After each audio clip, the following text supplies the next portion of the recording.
Assalamualaikum warahmatullahi wabarakatuh.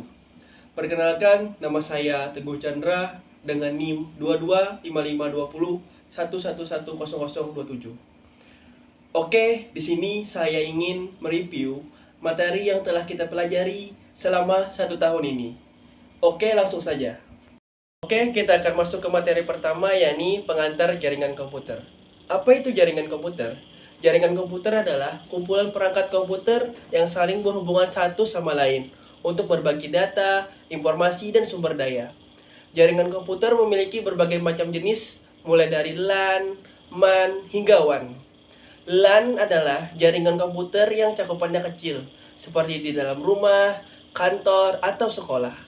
MAN adalah jaringan yang jaringannya lebih luas dari LAN, tetapi lebih kecil dari WAN, seperti di dalam kota besar. WAN adalah jaringan komputer yang cakupannya luas seperti di antar kota, provinsi, atau negara. Protokol jaringan komputer adalah aturan atau standar yang mengatur atau mengizinkan terjadinya hubungan, komunikasi, perpindahan data antara dua atau lebih titik komputer.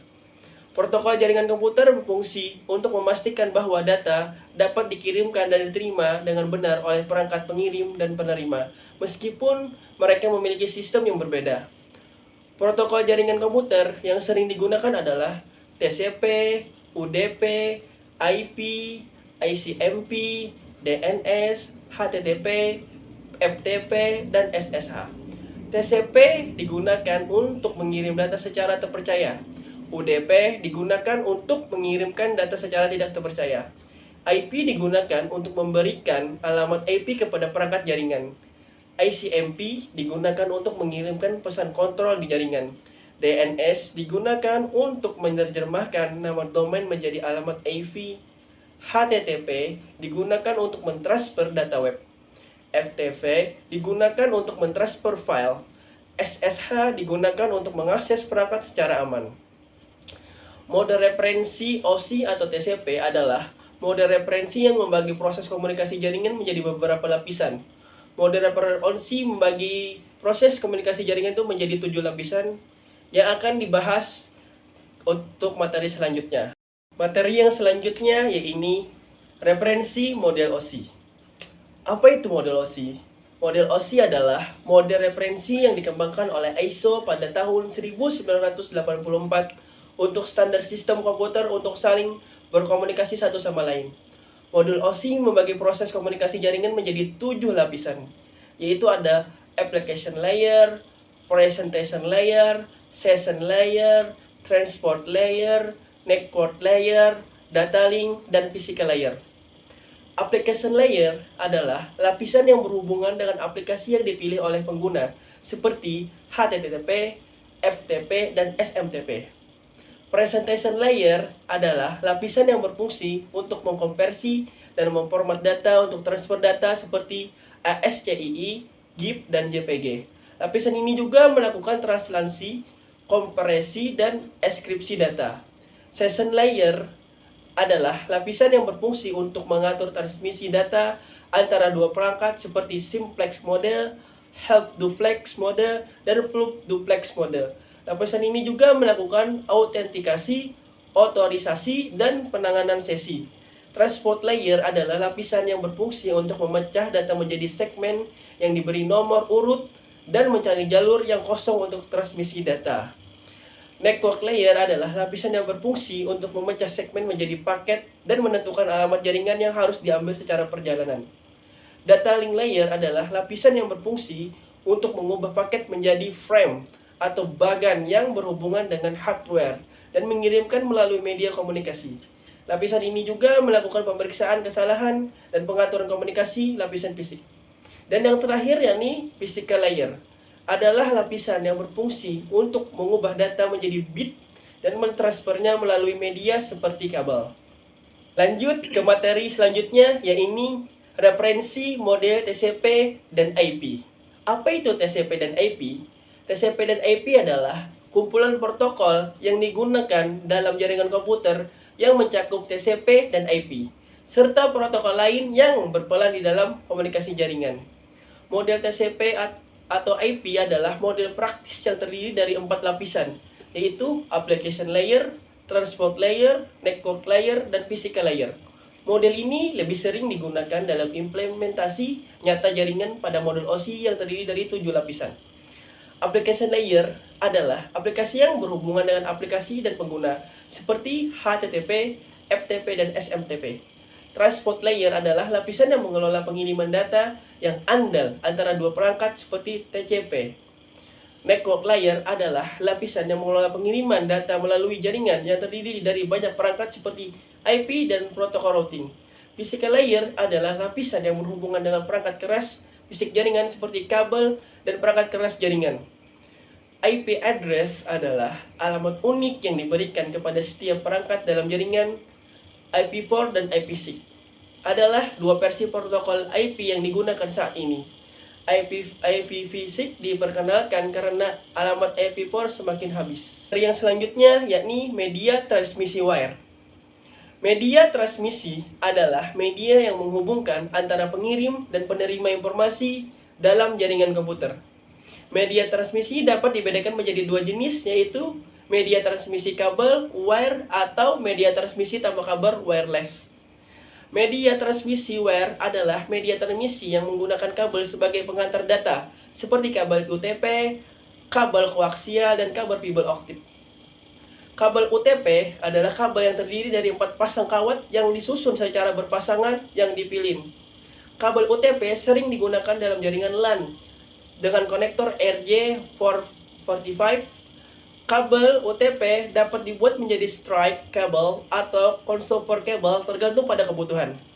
Kabel koaksial adalah kabel yang terdiri dari inti kawat tembaga yang dikelilingi oleh lapisan isolator, lapisan konduktor, dan lapisan pelindung. Kabel koaksial sering digunakan dalam jaringan televisi, radio, dan komputer dengan konektor BNC. Konektor BNC dapat berupa BNC ke BNC, BNC RG59 crimping, atau BNC RG6 crimping. Kabel fiber optik adalah kabel yang terbuat dari serat kaca atau plastik halus yang mentransmisikan sinyal cahaya dari satu tempat ke tempat yang lain. Kabel fiber optik memiliki keunggulan dan kecepatan, kapasitas, dan jarak transmisi data. Kabel fiber optik membutuhkan perangkat khusus untuk mengubah sinyal listrik menjadi cahaya dan sebaliknya. Kabel STP adalah kabel yang mirip dengan UTP, namun memiliki pelindung tambahan yang lebih kuat untuk mengurangi interferensi. Kabel STP umumnya digunakan dalam konfigurasi kabel outdoor dan dalam jaringan topologi ring. Penghubung fiber optik adalah perangkat yang digunakan untuk menghubungkan dua atau lebih kabel serat optik. Ada beberapa jenis penghubung fiber optik yang umum digunakan seperti ST, SC, dan LC. Penghubung fiber optik memiliki keuntungan dalam kinerja kerahasiaan dan komunikasi, serta sulit untuk disadap dan tidak memancarkan energi elektromagnetik. Lanjut ke materi selanjutnya, yakni media transmisi wireless. Media transmisi nirkabel adalah teknologi yang memungkinkan pengiriman data dan informasi tanpa perlu kabel fisik. Media transmisi nirkabel menggunakan berbagai rentan frekuensi dan spektrum elektromagnetik, seperti microwave, radio, infrared, dan Bluetooth. Media transmisi nirkabel memiliki kelebihan dan kekurangan dibandingkan dengan media transmisi kabel, tergantung pada faktor-faktor seperti kecepatan, mobilitas, keamanan, biaya, dan interferensi. Jaringan lokal nirkabel atau WLANs adalah salah satu tipe dari jaringan nirkabel yang menggunakan teknologi nirkabel untuk menghubungkan perangkat-perangkat dalam area lokal seperti rumah, kantor, atau sekolah. WLAN menggunakan komponen-komponen seperti access point, antena, router, switch, kabel, dan wireless network adapter untuk mentransmisikan dan menerima sinyal nirkabel. WLAN juga menggunakan protokol dan standar tertentu untuk mengatur komunikasi dan keamanan antara perangkat-perangkat seperti IEEE 802.11, WIF, WVA, dan WVA2. Selain WLAN, ada juga tipe-tipe lain dari jaringan nirkabel seperti WWAN, WIFAN, WIMAN, WLAN Mesh, ADH Network, hotspot, Wi-Fi, sensor network, satelit, internet, dan IoT network. Masing-masing tipe jaringan dan kabel memiliki karakteristik kegunaan dan tantangan tersendiri. Jaringan dan kabel merupakan teknologi yang terus berkembang dan memberikan banyak kemudahan dan manfaat bagi penggunanya. Lanjut ke materi selanjutnya, yaitu IP address. IP address adalah alamat unik yang diberikan pada setiap perangkat yang terhubung ke jaringan komputer yang menggunakan protokol TCP atau IP. IP address terbagi menjadi dua versi, yaitu IPv4 dan IPv6. IPv4 terdiri dari 4 oktet yang mewakili 32 bits angka biner, sedangkan IPv6 terdiri dari 8 segmen yang mewakili 128 bit angka biner. IP address dapat dibagi menjadi 3 jenis berdasarkan penggunaannya, yaitu primer, sekunder, dan tersier. Primer adalah IP address yang dialokasikan untuk penggunaan publik secara global. Sekunder adalah IP address yang dialokasikan untuk penggunaan di dalam jaringan lokal atau preferred network. Dan tersier adalah IP address yang dialokasikan untuk regional atau negara tertentu. IP address terdiri dua bagian, yaitu network ID dan host ID. Network ID menunjukkan identitas jaringan tempat perangkat terhubung, sedangkan host ID menunjukkan identitas unik dari setiap perangkat dalam jaringan. IP address dapat diberikan secara otomatis atau manual. Secara otomatis, IP address diberikan oleh protokol DHCP yang mengelola alokasi dan pengaturan IP address dalam jaringan. Secara manual, IP address diberikan oleh pengguna dengan mengatur statistik IP address pada perangkat. IP address privat adalah IP address yang digunakan dalam jaringan lokal atau private network dan tidak digunakan secara publik di internet. Jika tidak ada konfigurasi IP address pada perangkat, maka perangkat akan mendapatkan otomatis IP address privat yang disediakan oleh protokol komunikasi jaringan. Oke, lanjut ke materi selanjutnya, yakni sistem operasi jaringan. Sistem operasi jaringan adalah sistem operasi yang mengelola sumber daya jaringan dalam suatu infrastruktur komputer yang terhubung. Fungsi utama sistem operasi jaringan adalah menyediakan fungsi khusus untuk menghubungkan sejumlah komputer dan perangkat lainnya ke sebuah jaringan, menyediakan layanan, dan menyediakan keamanan jaringan bagi multi-user. Konfigurasi TCP atau IP pada Windows adalah cara untuk mengatur komputer Anda agar dapat terhubung dengan jaringan internet atau jaringan lokal tanpa perlu memahami detail teknisnya. Ini melibatkan langkah-langkah melalui antarmuka grafis yang mudah dipahami seperti yang terdapat dalam pengaturan Windows. Beberapa perintah yang biasa atau sering digunakan untuk mengelola jaringan melalui command prompts antara lain ping, ifconfig, trustcard, nestart, and sclove arf. File sharing adalah kegiatan berbagi data atau memberikan akses data yang ada di dalam media internet kepada orang lain.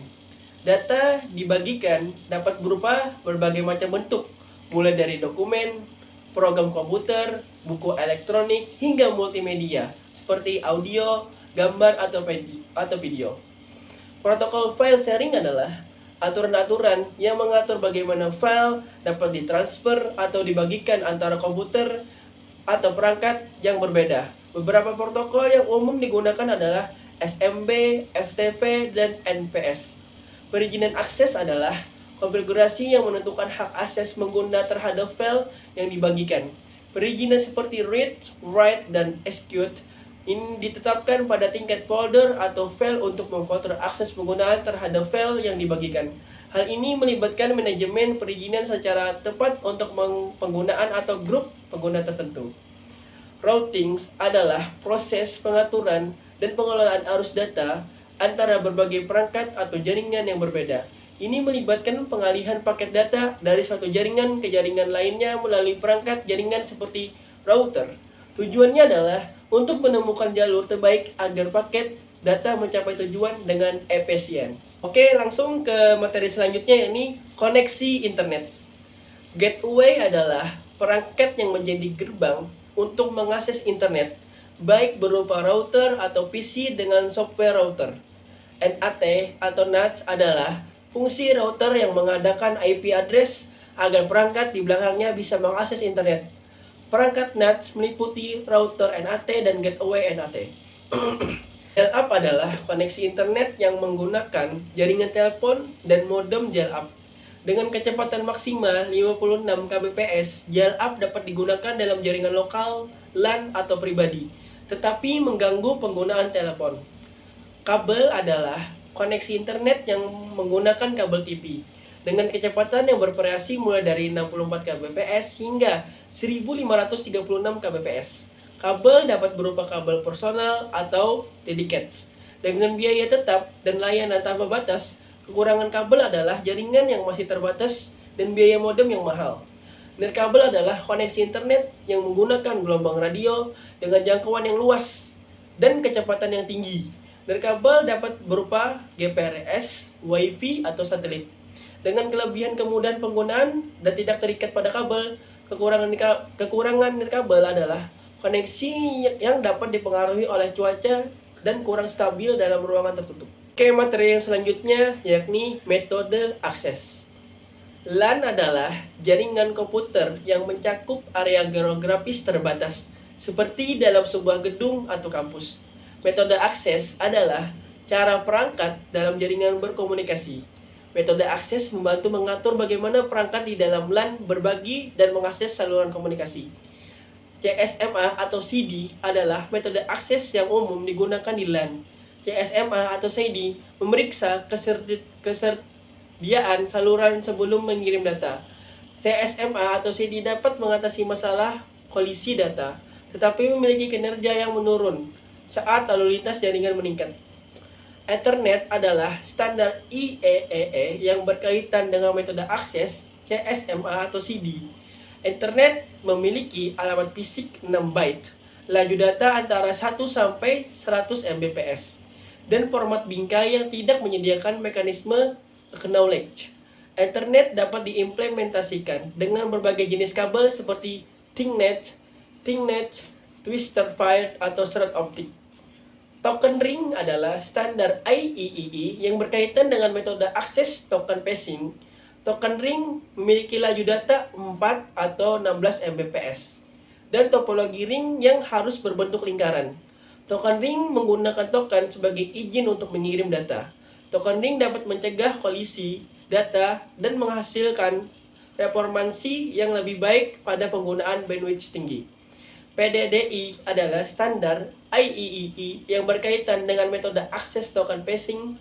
PDDI memiliki laju data 100 Mbps dan topologi ring yang dapat berbentuk segala bentuk. PDDI menggunakan dua kabel serat optik sebagai jalur pengirim dan penerima. FDDI dapat menjamin keandalan dan kecepatan transmisi data. Oke, untuk materi yang terakhir yakni implementasi jaringan. Implementasi jaringan komputer yaitu melakukan perencanaan dan perancangan dengan menganalisis sistem jaringan yang akan dibangun yang meliputi seluruh aspeknya mulai dari komponen hardware dan software, layanan, dan sebagainya. Implementasi jaringan komputer dalam LAN akan memperhatikan masalah topologi jaringan, arsitektur jaringan, perangkat keras, perangkat lunak, dan pengembangan jaringannya, di mana terdapat beberapa pilihan topologi yang bisa digunakan baik itu topologi fisik maupun topologi logik. Perancangan jaringan komputer LAN pada bangunan satu lantai memerlukan pertimbangan tentang kebutuhan kabel, keamanan instalasi, spesifikasi peralatan, topologi jaringan, perencanaan pengembangan, jumlah user, tata letak ruangan, dan lorong kabel. Perancangan jaringan komputer LAN pada bangunan bertingkat dapat menggunakan dua teknik, yaitu horizontal subsystem dan vertical horizontal subsystem, yang menghubungkan instalasi horizontal pada setiap lantai dengan jalur kabel utama atau khusus. Jika jaringan pada setiap lantai memiliki topologi yang berbeda, maka dapat digunakan teknik penggabungan seperti backbone, cascade, stack, atau bridge, yang masing-masing memiliki kelebihan dan kekurangan tersendiri. Implementasi jaringan komputer LAN meliputi tahap perencanaan, perancangan, dan pengimplementasian yang melibatkan analisis sistem, rancangan konfigurasi, topologi, pelayanan, pengelolaan, penyediaan, penempatan, dan instalasi perangkat keras dan lunak. Sekian review materi yang bisa saya sampaikan. Mohon maaf apabila ada salah kata. Sekian dari saya. Wassalamualaikum warahmatullahi wabarakatuh.